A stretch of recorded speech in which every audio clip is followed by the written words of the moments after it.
Welcome back to Get Safe Online podcast episode 3. In this episode, we will be talking about simple back-to-basic rules to keep you and your business safe online.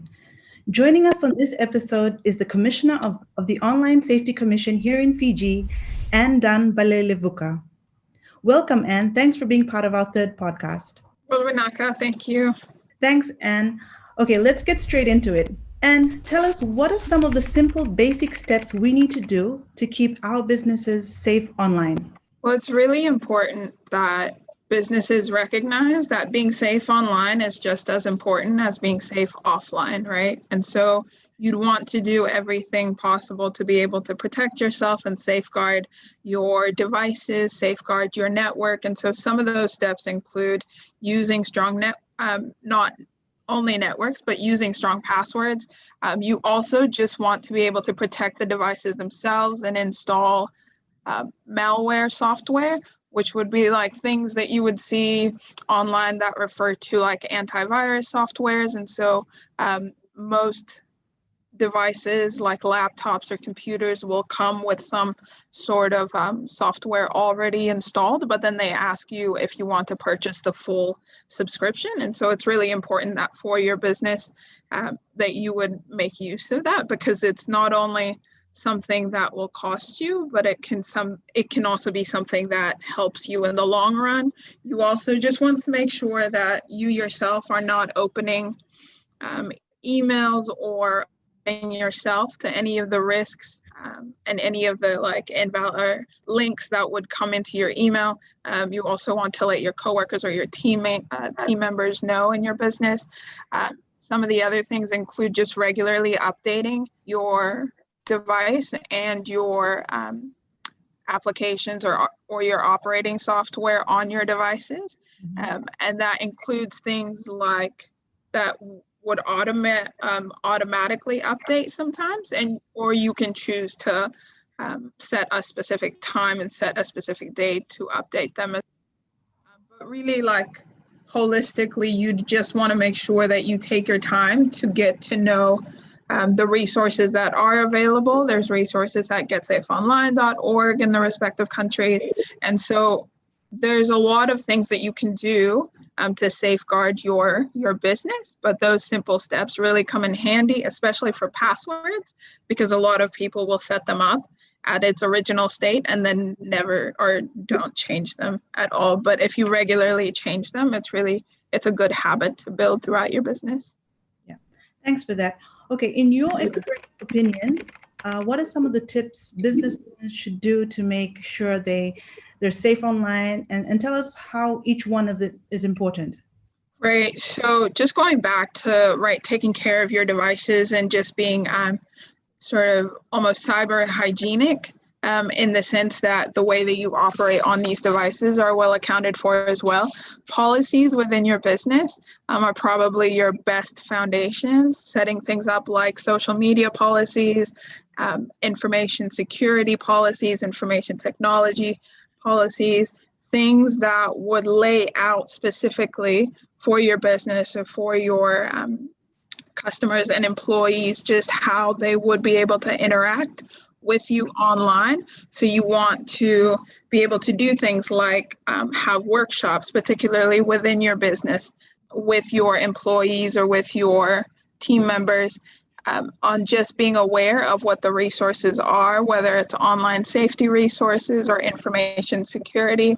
And you might think, oh, that sounds almost the same thing, but they're just a little bit different. There are things like online safety that relate to online bullying, and that relates to the person itself. And so your employee might end up saying something or could be affected by something online. And you want to make sure that you have readied your business and your policies to be able to counteract those occurrences, even if they happen outside of work hours. You also want to ensure that you, as a business owner and as a leader in your business, know what the responsibilities and the roles are for each employee and for just each person who has access to the information on your devices.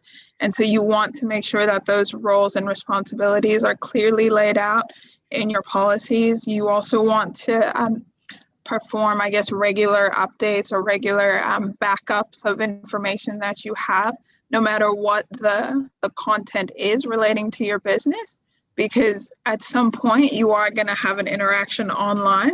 And so it's important that you back that information or that data up. You also just want to make sure that you would dispose of confidential information correctly and dispose of it well, so that you know so that you know how it's being disposed of, and it's not something that could just be accessible if your device gets hacked for some things. But there's also like just normal reinforcement, like how many hours somebody can spend on their mobile device, particularly if they're at work. So those are just some of the things that you could do as a business owner. And we hear a lot about keeping our software and security apps updated, but how do we know when to update them? That's a really good question. So I had said earlier that you can automate a lot of the different updates. So that's one way, is that as the software updates itself, the software will then just automatically renew its update on your different devices. But you can also set it to a specific time or to a specific date. For instance, if you're working from 9 to 5, then you can set the update to take place from 6 to 10 or something in the evening. But you can also just set it up separately entirely and have it update when you want to update it and when is convenient for your business and for the way that you're running the business. And then you can set that up, like if it's only at the end of the week, then that would be the time to update it. Is there anything else you'd like to add on before we wrap up?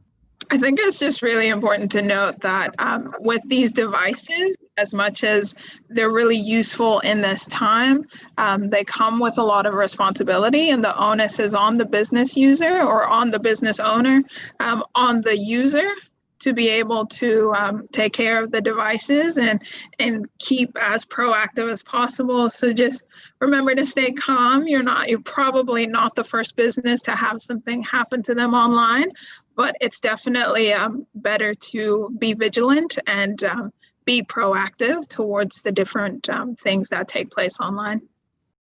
And thank you so much for being part of our third Get Safe Online Pacific podcast. It's been great having you join us on this episode, raising awareness on online safety throughout the Pacific. Naka.